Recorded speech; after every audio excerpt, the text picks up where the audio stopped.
মানবতাবিরোধী অপরাধের মামলায় আপিলের রায় খালাসের পর মুক্তি পেলেন জামায়াত নেতা এটিএম আজহারুল ইসলাম। হাসপাতালের প্রিজন সেল থেকে মুক্তির পর বেরিয়ে তিনি বলেছেন, বিচারের নামে জুডিশিয়াল কিলিংয়ে জড়িতদের সবার বিচার করতে হবে। তার মুক্তি ঘিরে রাজধানীর শাহবাগে জড়ো হন জামায়াতের অসংখ্য নেতাকর্মী।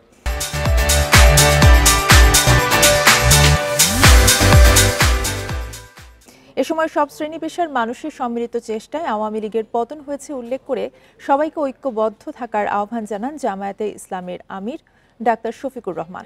মানবতা বিরোধী অপরাধের মামলায় আপিলের রায় খালাসের পর সকালে হাসপাতালের প্রিজন সেল থেকে মুক্তি পান এটিএম আজহার। এর আগে মঙ্গলবার দণ্ডাদেশের বিরুদ্ধে তার করা আপিল সর্বসম্মতিতে মঞ্জুর করেন আপিল বিভাগ। আগের রায় বাতিল করে তাকে খালাস দেন প্রধান বিচারপতির নেতৃত্বে 7 বিচারপতির পূর্ণাঙ্গ আপিল বেঞ্চ।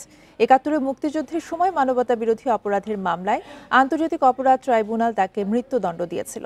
এরপর প্রায় 1 যুগ কন্ডেম সেলে বন্দী ছিলেন জামায়াত নেতা এটিএম আজহারুল।